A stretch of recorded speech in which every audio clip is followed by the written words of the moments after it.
Tadi disebutkan kullu bid'atin dhalalah. Ada orang yang mengatakan tidak semua bid'ah, tapi sebagian bid'ah.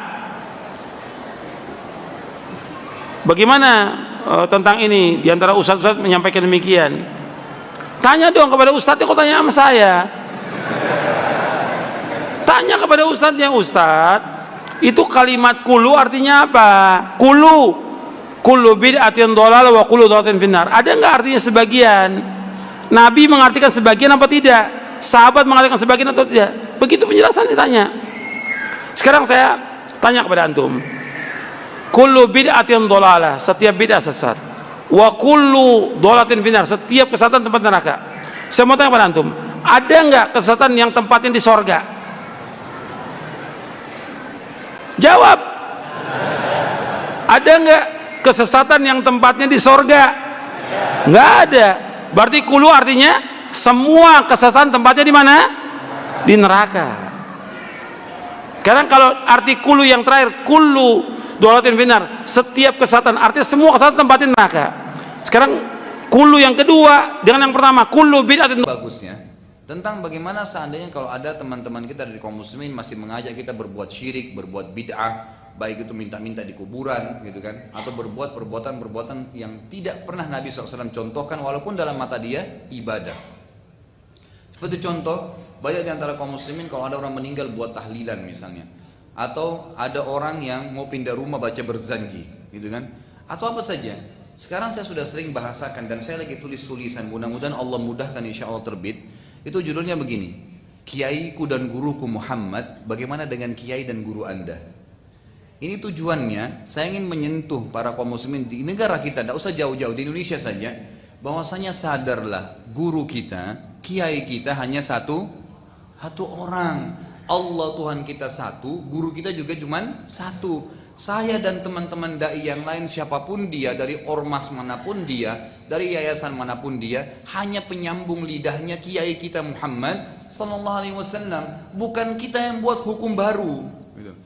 Apapun yang kiai kita Muhammad SAW ajarkan, yang benar-benar, yang salah-salah, selesai. Yang beliau contohin dikerjakan, yang beliau tidak contohin jangan dikerjakan. Kenapa? Karena kalau anda mau mengerjakan apa yang Nabi SAW tidak perintahkan, tidak contohkan, seakan-akan anda sedang berkata, wahai Muhammad SAW, anda tidak tahu, kayak saya lebih tahu. Seakan-akan bilang begitu kan. Nabi gak pernah buat maulid, gak apa-apa, itu kan baik. Loh, nabimu gak pernah buat gitu loh. Kiai kita nggak pernah buat, kok kamu buat? Oh ini cuman baik, nggak bisa. Kalau anda muslim yang benar, harus baik di mata kita apa yang Nabi kita dan kiai kita bilang baik.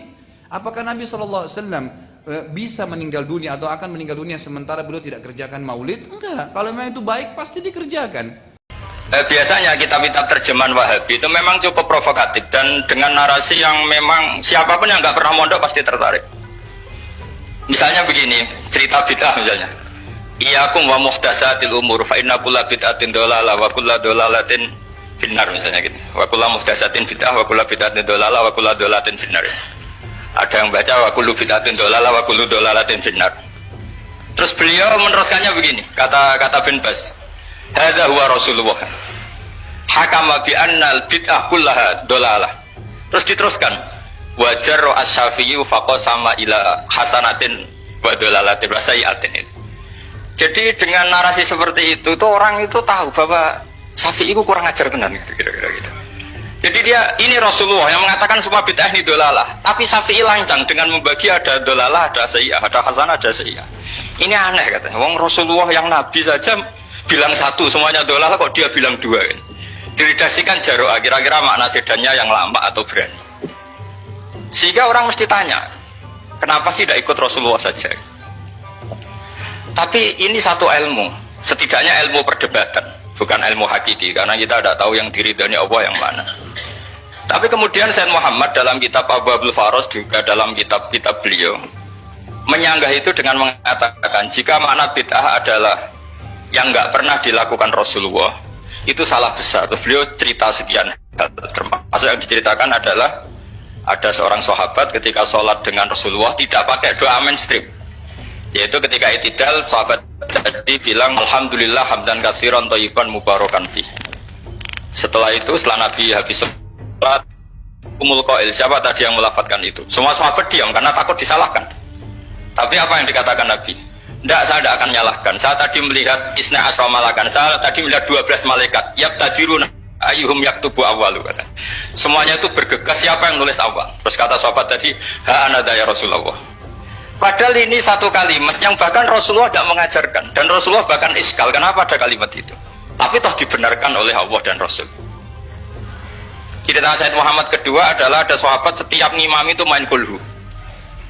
Was ngimami apa saja main kulhu. Singkat cerita makmumnya tuh gerutu, ini orang kok main kulhu terus ini.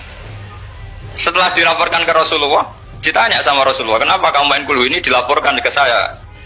Kata si musolli tadi, imam tadi, di annaha sifatur rahman. Dalam surat itu semua sifatnya Allah. Maka fa'ana uhibbuha. Saya senang itu. Apa kata Rasulullah? Saya disuruh bilang Allah ke kamu bahwa Allah mencintai kamu karena kamu mencintai kulhu. Terus keterusan sampai sekarang itu orang-orang NU baca kulhu terus itu. Karena sekali baca ida samsu kuirat mesti kepunting gitu. Tapi artinya itu dibenarkan Rasulullah min ghairi sabqi ta'limin minhu, tanpa ada pelajaran dari beliau.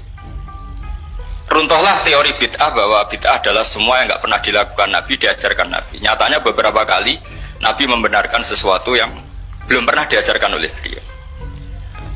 Masalahnya adalah tidak semua orang baca kitabnya Sayyid Muhammad atau baca tidak paham.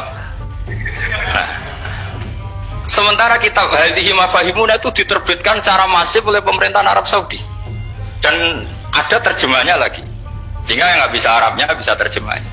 Bid'ah secara bahasa adalah hal yang baru. Karena hal yang baru, maka itu adalah ada yang baik, ada yang tidak baik. Akan tetapi bid'ah syariah yang disebut Nabi, kullu bid'atin adalah bid'ah syariah.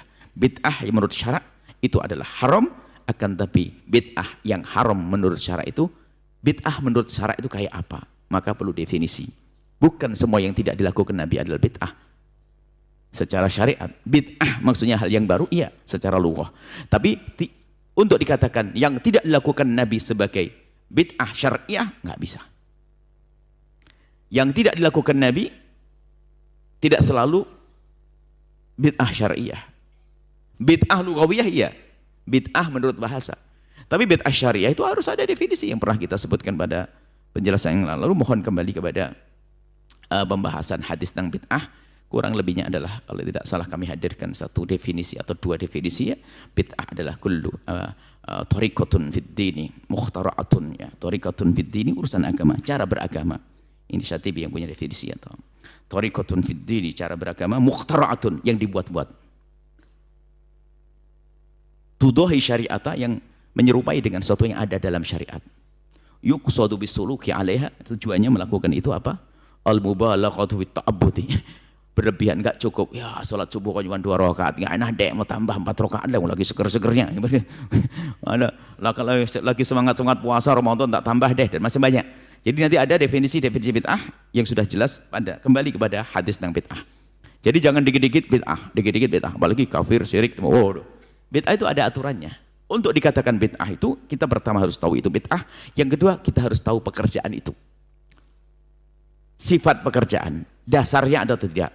Selagi kita sudah tahu sifat pekerjaannya, dasar-dasarnya, kemudian setelah itu kita baru bisa menyifati apakah itu bid'ah atau tidak bid'ah. Dan sekarang uniknya orang mengatakan bid'ah sebuah pekerjaan, dia tidak tahu bid'ah yang pertama.